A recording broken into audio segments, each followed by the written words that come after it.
दोस्तों, अगर आपके भी यूपी बोर्ड रिजल्ट के एक या एक से अधिक विषयों में कम नंबर आए हैं या फिर आप उन विषयों में फेल हो गए हैं, तो आप अपने कॉपी की रीचेकिंग के लिए ऑनलाइन आवेदन यूपी बोर्ड की ऑफिशियल वेबसाइट पर कर सकते हैं। इसके लिए आप यूपीएमएसपी सर्च करेंगे गूगल पर और यह पहला लिंक आपको क्लिक करना है। बच्चों, अगर आपको भी एक या एक से अधिक सब्जेक्ट में बहुत कम नंबर मिले हैं, उम्मीद से बहुत कम नंबर मिले हैं, या फिर आप उन विषयों में फेल हो गए हैं कुछ भी नंबर से, 10 नंबर से, 5 नंबर से, 15 नंबर से, और आपको लगता है कि आपने जो कॉपी लिखी थी वो बहुत ही अच्छी लिखी थी, इतने नंबर तो नहीं आना चाहिए था, मतलब नंबर उम्मीद से बहुत कम आए हैं, तो आप अपने कॉपी को रीचेक कराने के लिए स्क्रूटनी का आवेदन यूपीएमएसपी की ऑफिशियल वेबसाइट से कर सकते हैं। लिंक जारी कर दिया गया है। फॉर्म कैसे भरना है स्टेप बाय स्टेप हम आपको यहां पर पूरा प्रोसेस बताने वाले हैं, तो वीडियो को लास्ट तक देखना बच्चों। ये वीडियो आप कौन से शहर, कौन से गांव से देख रहे हो, अपने शहर या गांव का नाम कमेंट में जरूर लिखना, और अपना क्लास और अपना परसेंटेज भी बच्चों आप कमेंट में जरूर लिखना। दोस्तों, कॉपी रीचेक जब हम कराते हैं तो आपकी कॉपी एक बार फिर से निकाल कर देखा जाता है कि आपकी कॉपी को ठीक से चेक किया गया है या नहीं किया गया है, आपके सारे नंबर का जो टोटल किया गया था वो सही है, कोई ऐसा प्रश्न तो नहीं रह गया है जो एग्जामिनर सर से बिना चेक हुए रह गया हो, या कोई पन्ने छूट गए हो, तो आप अपना ऑनलाइन आवेदन स्क्रूटनी का करा सकते हैं एक या एक से अधिक विषयों में। कैसे करना है चलो देखते हैं।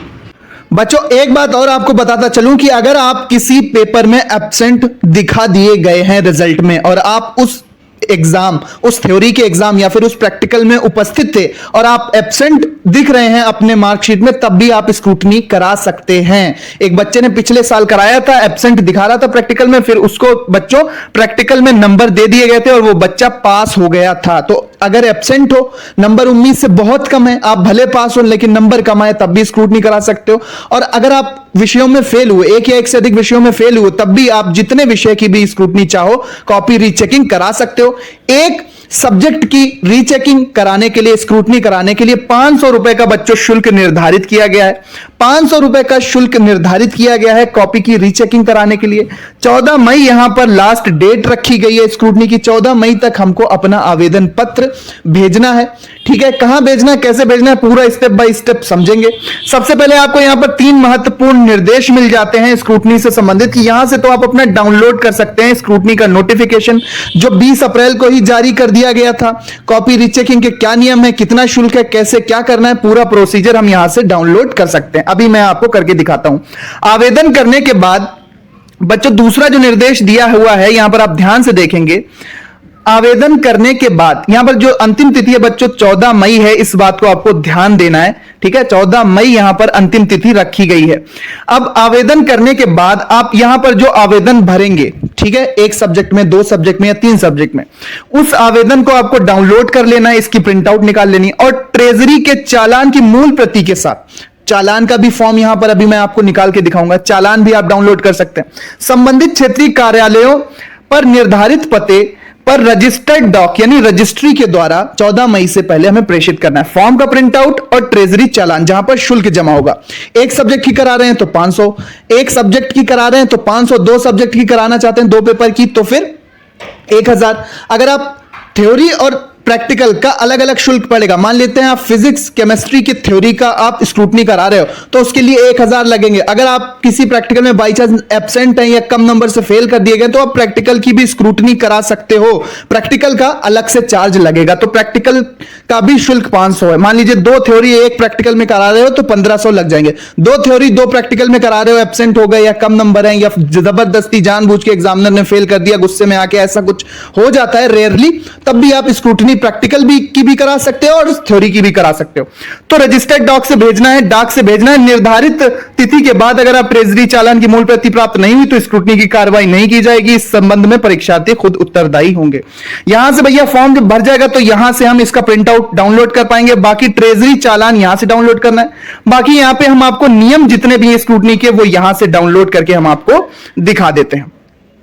तो आप यहां पे देख सकते हैं कि ये जो सारे नियम है स्क्रूटनी के, ये माध्यमिक शिक्षा परिषद की तरफ से जारी किए गए हैं। 14 मई अंतिम तिथि है। 500 रुपए आपका प्रति प्रश्न पत्र की दर रखी गई है।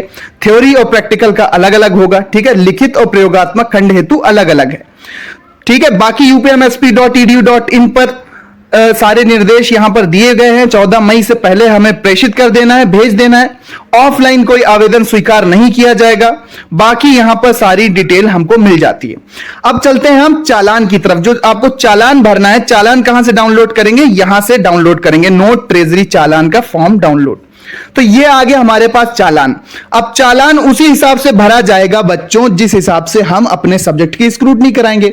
उतनी ही फीस हमें इस चालान को भर के बैंक में, एसबीआई की शाखा में, कहां पर बच्चों? एसबीआई की आपके निकटतम शाखा में वो शुल्क जमा करना होगा। हाई स्कूल की संस्थागत परीक्षा प्राप्तांक एवं शुल्क, यहां पर जिस भी कॉलम में आपको भरना रहेगा वो मैं अभी आपको बताऊंगा। तो ये कोषागार में, ये कोषागार के प्रयोग के लिए ये चालान आप जितने सब्जेक्ट की भी स्क्रूटनी कराएंगे उसी हिसाब से आप शुल्क की डिटेल यहां पर भरेंगे। बाकी अब चलते हैं कि कैसे आपको अपना फॉर्म फिल करना रहेगा आप जितने भी सब्जेक्ट की स्क्रूटनी कराना चाहते हो। तो मान लेते हैं हाई स्कूल के स्क्रूटनी करानी है तो यहां पर क्लिक करेंगे। इंटरमीडिएट के लिए हम यहां पर क्लिक करेंगे। तो हाई स्कूल के एक आवेदन की स्क्रूटनी हम कर रहे हैं। तो यहां पर सबसे पहले आपको अपना रोल नंबर बच्चों डालना है। ठीक है, ध्यान से देखेंगे, ध्यान से देखेंगे, यहां पर रोल नंबर फिल करना है। अब रोल नंबर 1 हम अपना डाल रहे हैं, बाकी डिटेल हम हाइड कर देंगे। तो मैं आपको यहां पर एग्जांपल से समझा रहा हूं कि रोल नंबर यहां पर हमको डालना है और उसके बाद नीचे यहां पर जन्म तिथि डालनी है। ठीक है, यहां पर जन्म तिथि हमको डालनी है। यहां पर हम जन्म तिथि डाल लेंगे बच्चों, यहां पर जन्म तिथि डाल लेंगे और गेट डाटा पर क्लिक करेंगे। तो अब यहां पर आप ध्यान से देखेंगे कि ये बच्चे की मार्कशीट खुल गई है। अब जितने भी विषय में स्क्रूटनी कराना है, देखो यहां पर ऊपर पर्सनल डिटेल्स और यहां पर बच्चों जितने भी आपको सब्जेक्ट में स्क्रूटनी कराना है, शुल्क आपका फीस उसी हिसाब से पड़ेगी। आप एक सब्जेक्ट में हिंदी की थ्योरी में कराना चाहते हैं तो उसको टिक कर दो, इंग्लिश में कराना चाहते हैं तो इसको टिक कर दो। मान लीजिए इंग्लिश में फेल है, मैथ में फेल है, साइंस में फेल है, 3 में कराना चाहते हैं तो हम तीनों पर क्लिक कर देंगे। अगर आप प्रैक्टिकल में एब्सेंट दिख रहे हैं या फिर प्रैक्टिकल में नंबर आपके कम मिले हैं, जानबूझ के किसी ने फेल कर दिया है, दुश्मनी हो जाती है, भैया खेल जाते हैं टीचर की, इसको फेल, प्रैक्टिकल में फेल करेंगे भैया अब इनको, तो आप प्रैक्टिकल की भी स्क्रूटनी कर सकते हैं। कॉपी आपने ढंग से लिखी थी। तो बच्चों जितने भी विषय की आप जिस सब्जेक्ट और जिस थ्योरी और जिस प्रैक्टिकल में भी आप करना चाहते हैं स्क्रूटनी, वो आप स्क्रूटनी अपनी कॉपी रीचेकिंग यहां पर सिलेक्ट कर लेंगे।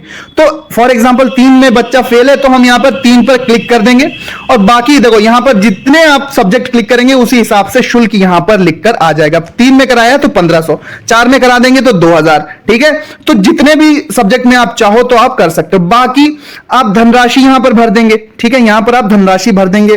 कितनी होगी धनराशि बच्चों? 1500। इसके बाद चालान नंबर जो बैंक से बनेगा, जब आप ये प्रिंट आउट लेके जाएंगे, बैंक में जाएंगे कि आपको कहना है बैंक में कि सर हमको स्क्रूटनी के लिए चालान बनवाना है। कितने सब्जेक्ट में आपने वो पूछेंगे कितने सब्जेक्ट में है तो आप बताएंगे उसी हिसाब से। जब आप इतने प्रिंट आउट दिखाएंगे कि आपने 3 सब्जेक्ट में भरा है तो 1500 अपने हिसाब से काट लेंगे। चालान संख्या देंगे, ट्रेजरी में शुल्क जमा करने की तिथि। ठीक है, चालान बनवा लाइए, तिथि जब चालान बनवाए, चालान पहले बन जाएगा, यहां पर तिथि भर देंगे। ट्रेजरी बैंक का नाम जहां पर शुल्क जमा किया गया। अब एसबीआई कोई गांव है, देहात है, जो भी ब्रांच है, यहां पर एसबीआई और उसकी ब्रांच का नाम लिख देंगे। इसके बाद चालान की स्कैन कॉपी आपको यहां पर अपलोड करनी है। चालान की कॉपी स्कैन आप करेंगे। चालान की कॉपी आप नेट कैफे से या फिर मोबाइल से स्कैन करके यहां पर चूज फाइल करके यहां पर बच्चों अपलोड कर देंगे। ठीक है, चालान पहले बन जाएगा। ठीक है, स्क्रूटनी का प्रिंट आउट लेके आप चालान यहां पे भरेंगे। फिर पता जहां आवेदन एवं चालान भेजना। अब यहां पे बात आती है अपने क्षेत्रीय कार्यालय की। भैया क्षेत्रीय कार्यालय 6-7 क्षेत्रीय कार्यालय हैं। ठीक है, कई क्षेत्रीय एक क्षेत्रीय कार्यालय में कई जिले लगते हैं, तो आपको यह देखना है कि आपका जिला कौन से क्षेत्रीय कार्यालय में लगता है। तो वहां पर आपको उस पते पर, यह पता आपके कॉलेज वाले आपको दे सकते हैं, इंटरनेट पे भी यह पता मिल जाएगा। उस पते पर बच्चों आपको यहां पर फॉर एग्जांपल यहां पर दिया हुआ है नियर कचहरी वाराणसी के क्षेत्रीय कार्यालय में यहां पर एक पता दिया हुआ है। तो रीजनल ऑफिस का पता, जिस भी रीजनल ऑफिस, जिस भी क्षेत्रीय कार्यालय में आपका जिला लगता हो, वहां की डिटेल भर के इस पते पर भेज देना है। अब यहां पे बच्चों सेव स्क्रूटनी एप्लीकेशन, अब यहां पे सेव स्क्रूटनी एप्लीकेशन करके ओके कर देंगे। ठीक है, यहां पे ये स्क्रूटनी सेव हो गई है। ठीक है, अब बच्चों यहां पर हमारा शुल्क और चालान का जो फॉर्म है, जो शुल्क और चालान का बच्चों फॉर्म है, अब बच्चों जो यहां पर आपने अपना आवेदन भरा है ऑनलाइन 3 सब्जेक्ट में या 4 सब्जेक्ट में, इसको आप यहां से डाउनलोड कर सकते हैं। हाई स्कूल परीक्षा, ठीक है, या इंटरमीडिएट परीक्षा आप यहां से सेलेक्ट करेंगे, हाई स्कूल या इंटरमीडिएट, ठीक है। हाई स्कूल की कराई थी, यहां पे रोल नंबर भरेंगे, यहां पर 5 डिजिट का सेंटर कोड आप भरेंगे, सेंटर कोड अपने कॉलेज से या फिर प्रवेश पत्र से देख लेंगे। गेट डाटा पर क्लिक करेंगे तो यहां से आपका फॉर्म की प्रिंट आउट निकल आएगी जो ऑनलाइन आपने 3 सब्जेक्ट में स्क्रूटनी के लिए भरा है। अब ये फॉर्म बच्चों, ये फॉर्म और जो आपने बैंक से फॉर्म की प्रिंट आउट और यहां से जो आपने बैंक से जो चालान बनवाया है, बैंक में जब आप चालान को भर के ले जाएंगे, इस चालान को जब आप बैंक में भर के ले जाएंगे, ठीक है, इस चालान फॉर्म को जब आप बैंक में भर के ले जाएंगे तो वो शुल्क जमा कर लेंगे, बाकी आपको चालान संख्या वगैरह दे देंगे, ठीक है। चालान संख्या आप जो भी कॉलम थे वहां पर भरेंगे और यहां पर सारी डिटेल आप इस चालान फॉर्म को उनकी मदद से भी भर सकते हैं, बैंक वालों की या कॉलेज वाले आपको इसमें अच्छे से मदद कर सकते हैं। पिछले साल भी हमने एक चालान फॉर्म को पूरा भरने का तरीका भी बताया था, उस वीडियो का लिंक मैं डिस्क्रिप्शन में दे रहा हूं, उसको भी आप जाकर देख सकते हैं। तो इस चालान फॉर्म को भर के जमाकर्ता के हस्ताक्षर, कोषागार, बैंक की मोहर यहां पर लग के बच्चों आपको ये चालान का फॉर्म दे दिया जाएगा। अब यही चालान का फॉर्म, ये चालान का फॉर्म और इस आवेदन की प्रिंट आउट आपको एक बंद लिफाफे में करना है, ठीक है। 2 बातें लिखनी है, प्रेषक आप अपना नाम लिखेंगे, अपना पता लिखेंगे, अपना मोबाइल नंबर लिखेंगे, और 2 यानी जिसको भेजना है क्षेत्रीय कार्यालय का पता, जिस जिले में भी लगता है उस क्षेत्रीय कार्यालय का पता बंद लिफाफे में आप सामने लिखेंगे। मतलब प्रेषक कौन है आप भेज रहे हैं और 2 जिसको भेजना है, तो यहां पे क्षेत्रीय कार्यालय का आप साइड में पता लिखेंगे और फिर उसको आप पोस्ट ऑफिस लेकर पहुंच जाएंगे। पोस्ट ऑफिस में आप रजिस्ट्री के लिए कहेंगे कि भैया ये मेरा लिफाफा इस पते पर रजिस्ट्री करना है, रजिस्टर्ड डाक द्वारा भेजना है, कोरियर से मत भेजना, स्पीड पोस्ट से मत भेजना, रजिस्ट्री से भेजना। तो रजिस्ट्री से जब आप भेजोगे तो 25 से 50 रुपए का खर्चा आता है, शायद 19-20 थोड़ा कम ज्यादा हो सकता है। तो वो आपकी रजिस्ट्री कर देंगे और रजिस्ट्री के बाद आपको एक रसीद दे देंगे वो पोस्ट ऑफिस से कि आपकी रजिस्ट्री कर दी गई है। वो रसीद आप अपनी रख लेना अपने पास, फ्यूचर रेफरेंस के लिए आप तो ट्रैक भी कर सकते हैं अपनी रजिस्ट्री। तो रजिस्ट्री जब पहुंच जाएगी तो आपकी स्क्रूटनी हो जाएगी। स्क्रूटनी का आवेदन हो जाएगा 14 मई से पहले तक ये प्रक्रिया आपको कर लेनी है। जब प्रक्रिया कर लोगे बच्चों तो आपकी कॉपी रीचेकिंग में चली जाएगी और आपके नंबर बढ़ भी सकते हैं, बढ़ जाएंगे। कम नंबर से अगर फेल हो रहे होते हैं तो बच्चे ज्यादातर पास ही हो जाते हैं, ठीक है, कोई दिक्कत नहीं है। 4-6 नंबर का अगर गैप होता है तो पास हो जाते हैं, बाकी अगर नहीं भी बढ़ते हैं तब भी आपको पता चल जाएगा रिजल्ट में कि आपके नंबर बढ़े या नहीं है। स्क्रूटनी का प्रॉपर रिजल्ट यूपीएमएसपी जारी करता है। पिछले साल एक बच्चे ने भरा था 3 सब्जेक्ट यानी 2 थ्योरी 1 प्रैक्टिकल में एब्सेंट था, 2 में फेल था, उसने स्क्रूटनी का फॉर्म भरा था तो वो बच्चा पास हो गया था। बाकी स्क्रूटनी करा लीजिए जो भी फेल है 1, 2, 3 सब्जेक्ट में, तो उनके अगर नंबर बढ़ रहे होंगे या 1-2 सब्जेक्ट में पास हो जाएंगे और 1 सब्जेक्ट में फेल रहेंगे तो फिर बच्चों कंपार्टमेंट का भी फॉर्म आ गया तब भी आप कंपार्टमेंट का फॉर्म भर पाओगे।